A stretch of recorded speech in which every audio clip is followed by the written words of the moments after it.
On nous dit, la France a rendu le cabeço du roi Toera. Affaire classée. Sauf que non, parce qu'une restitution n'est pas forcément une réparation. Et dans cette histoire, la justice s'arrête au dernier kilomètre. Toera, dernier souverain indépendant du Ménabé, un nom qui résume une époque. Résistance, souveraineté et choc frontal avec la colonisation. Pour comprendre ce dossier, retiens une idée simple. Ici, on ne parle pas seulement d'histoire, on parle de continuité, de repos et de assignat.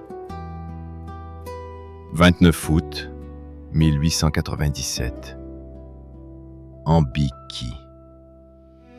Ce n'est pas un incident, c'est un acte de domination par la terreur. Toera est tué, puis décapité, et sa tête devient un trophée. Elle part en France, cataloguée, rangée, conservée.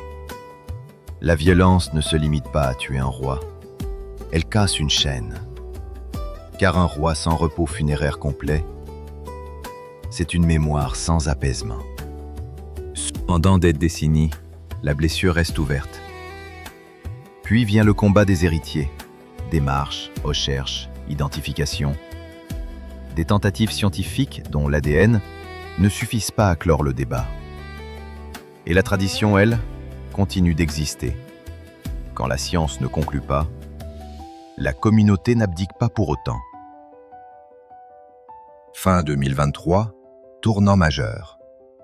Une loi cadre en France facilite la restitution de restes humains.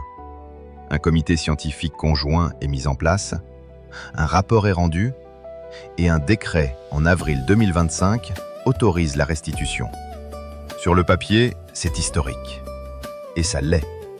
Mais c'est là que le récit se complique. Parce que l'enjeu devient visible. Donc prestigieux. Donc convoité. Un report est décidé. Des tensions apparaissent, des rivalités s'activent, et la restitution, au lieu d'achever la réparation, devient une arène. Paris. Antananarivo. Protocole, images, discours. Tout est solennel. Tout est grand. Mais l'image peut être une victoire et un écran de fumée. Car pendant qu'on regarde la scène, une question cruciale reste en suspens. Où le roi doit-il réellement reposer? Ambiki, c'est le lieu du massacre. La mémoire nationale. Mitsinjo, c'est le lieu du repos royal, selon la cohérence coutumière et familiale. Et c'est là que l'affaire devient explosive. Confondre un lieu de mémoire avec un lieu de repos, c'est fabriquer une réparation qui sonne juste, mais repose faux. Le dossier insiste aussi sur des profanations et sur l'idée d'un lieu devenu Mathiasina. Ce débat n'est pas une querelle de terrain, c'est une querelle de sens. Ce dossier révèle un paradoxe. L'État moderne veut réparer une violence coloniale, mais reproduit parfois, à l'intérieur, la même logique. Centraliser, choisir des représentants, mettre en scène, puis demander aux communautés de s'aligner. Or, l'État peut gérer la sécurité, le budget, la logistique. Il ne peut pas fabriquer la légitimité coutumière. La solution n'est pas un match Ambiki contre Mitsinjo. La solution, c'est la maturité. Ambiki comme lieu de mémoire nationale, sanctuarisé, protégé, commémoré. Mitsinjo comme lieu de repos royal, pour restaurer la continuité. Deux lieux, deux fonctions, une seule réparation. Avec médiation pluraliste, transparence et protocole clair.